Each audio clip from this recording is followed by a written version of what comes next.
자, 오늘 다룰 흥미로운 주제에 오신 걸 환영합니다. 기후위기가 심각하다 보니 우린 보통 지구를 구하려면 무조건 나무를 많이 심어야 돼 라고 생각하잖아요. 그런데 오늘 우리는 그 뻔한 직관을 뒤집는 아주 과학적인 진실을 파헤쳐 볼 겁니다. 사실 지구의 숲을 진짜로 살리는 방법은 우리가 생각했던 것과는 완전히 다를 수도 있거든요. 세계적인 과학 저널이죠. 사이언스에 발표된 이 문장 한번 들어보세요. 프린스턴 대학의 제프리 스미스 박사 연구팀에서 나온 내용인데 생물 다양성을 구하기 위해 때로는 엉뚱한 곳에 새 나무를 심는 것보다 아무것도 하지 않는 것이 더 낫다. 와, 진짜 놀랍지 않나요? 그러니까 기후위기를 막겠다고 선의로 한 행동이 오히려 생태계인 독이 될 수도 있다는 뜻이에요. 그냥 무작정 나무만 심는 게 능사가 아니라는 거죠. 숫자로 한번 비교해 볼까요? 원래 숲이었던 곳을 다시 재생시키면 무려 1만 4천 종이 넘는 척추동물들의 보금자리가 생겨나고 기후 방어력도 엄청나게 올라갑니다. 반면에 원래 숲이 아니었던 사바나나 초원 같은 곳에 억지로 나무를 심거나 바이오 작물을 기르면 어떻게 될까요? 원래 거기 살고 있던 토착 생물종의 무려 78.2%가 서식지를 잃게 됩니다. 생태계가 완전히 무너지는 역효과가 나는 거죠.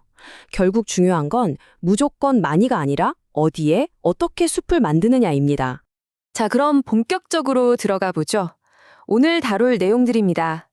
1장 숲 재생의 놀라운 힘부터 시작해서 2장 숲을 갱신하는 두 가지 길, 3장 역설적으로 생명의 시작이 되는 벌채, 그리고 4장 아카시 나무 데이터가 알려주는 숲의 비밀을 거쳐 마지막 5장 증명된 천연 갱신의 가치까지 쭉 한번 훑어보겠습니다. 그럼 두 번째 파트, 숲을 갱신하는 두 가지 길입니다. 방금 전까지는 지구 전체의 흐름을 봤다면 이제 숲 내부로 줌인해 볼게요. 이 수관, 그러니까 숲의 지붕을 보여주는 데이터를 보면 아시겠지만 숲은 그냥 가만히 멈춰있는 풍경화가 아니에요. 끊임없이 자라나고 서로 경쟁하고 변화하는 엄청나게 역동적인 생명체죠. 그렇기 때문에 단순히 빈 땅에 묘목 몇 그릇 꽂아 넣는다고 끝나는 게 아니라 정말 과학적이고 체계적인 관리가 필요합니다. 여기서 아주 중요한 개념 하나가 등장하는데요. 바로 천연갱신입니다. 쉽게 말해서 인공적으로 나무를 심지 않고 자연의 힘만 믿는 거예요. 땅에 떨어진 씨앗이 스스로 싹을 틔우게 놔두거나 베어진 그루터기에서 다시 새순이 돋아나게 하는 거죠. 인간이 굳이 손대지 않아도 그 지역의 기후와 흙에 가장 완벽하게 적응한 숲이 자연스럽게 길러지는 놀라운 방식입니다. 근데 그렇다고 그럼 무조건 자연에 다 맡겨버리면 되겠네 하는 건 또 정답이 아니에요. 진짜 지속 가능성을 원한다면 그 숲의 현재 상태나 환경에 맞춰서 자연의 복원력을 듬뿍 믿고 기다릴지 아니면 인간이 살짝 도와줄지 그 조화를 아주 신중하게 선택해야 합니다. 세 번째 파트, 벌채. 역설적인 생명의 시작입니다. 자, 이제 제일 오해를 많이 받는 하지만 가장 흥미로운 주제로 넘어가 볼게요. 나무를 벤다는 게 보통 숲을 파괴하는 거라고 생각하시잖아요. 그런데 이게 오히려 숲을 살리는 최고의 방법이라면 믿으시겠어요? 일단 가장 직관적인 전면 갱신, 즉 개벌 시업부터 보시죠. 이건 특정 구역의 나무를 싹 다 베어내서 햇빛이 확 들어오게 한 다음 새로운 숲을 시작하는 방식이에요. 효율은 진짜 끝내주지만 흙이 쓸려 내려가거나 생태계가 충격을 받을 수 있어서 정말 조심스럽게 관리해야 하는 방법이긴 합니다.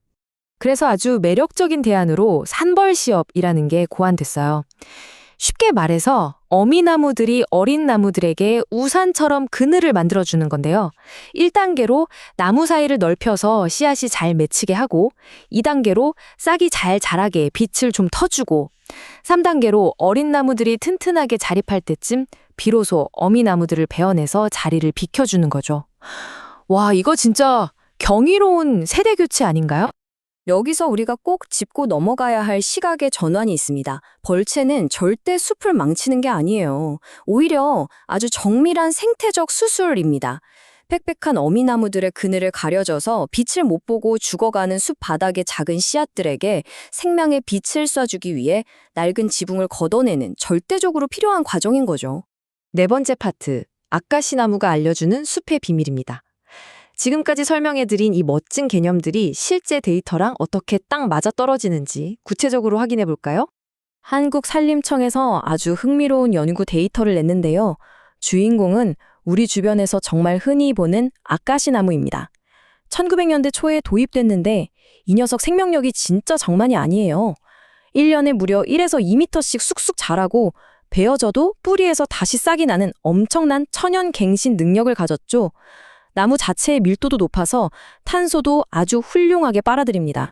과학자들이 이 아카시 나무를 가지고 사람이 정성껏 심은 인공조림지랑 자연적으로 알아서 자란 천연 갱신지의 성장을 비교해봤어요. 이 지위지수 데이터를 한번 볼까요? 산림의 건강도랑 땅의 생산력을 평가한 건데 사람이 심은 곳이 13.3, 자연이 스스로 자라게 둔 곳이 12.7이 나왔습니다. 겉보기엔 사람이 직접 심은 게 성적이 더 좋은 것 같죠? 하지만 잠깐, 여기엔 아주 기가 막힌 통계의 함정이 하나 숨어 있습니다. 왜 사람이 심은 곳이 미세하게 점수가 더 높았을까요?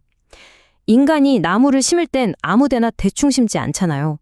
이미 영양분이 듬뿍 들어있는 그야말로 식물계의 최고급 부동산만 쏙쏙 골라서 심었으니까 초기 성적이 약간 더 잘 나올 수밖에 없었던 겁니다. 산림학자들은 여기서 멈추지 않았어요. 눈대중으로 대충 때려 맞추는 게 아니라 완벽한 수학을 가져왔죠.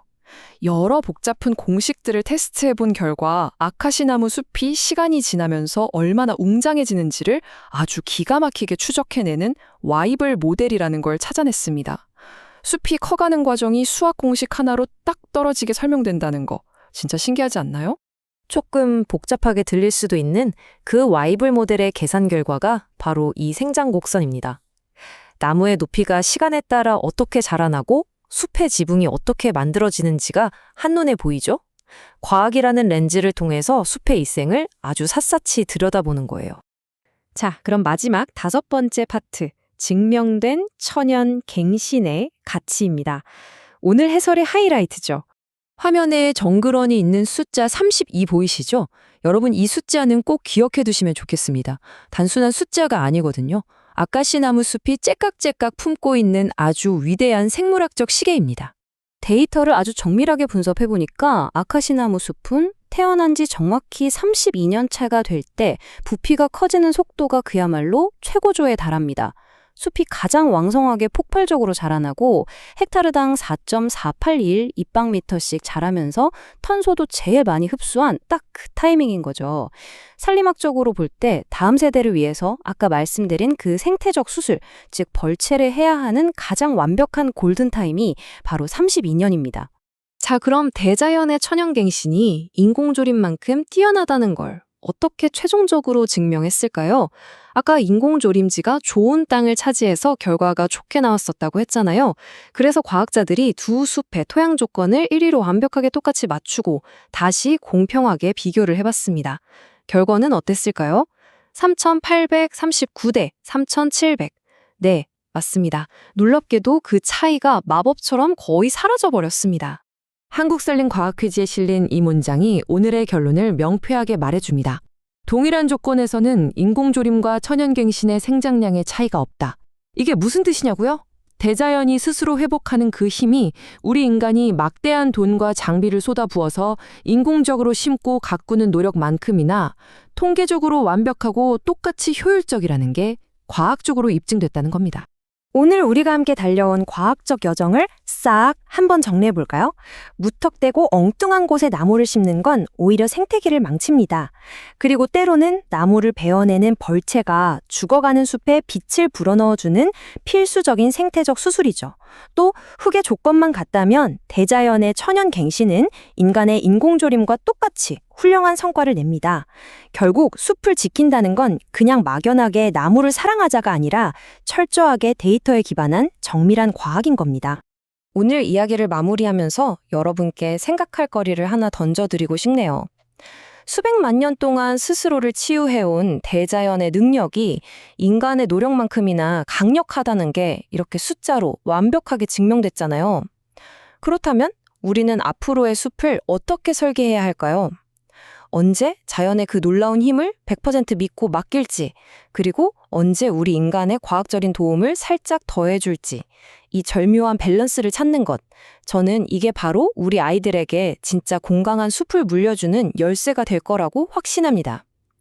오늘 다룬 내용들이 여러분의 시야를 확 넓혀주었길 바라면서 끝까지 함께 해주셔서 진심으로 감사합니다.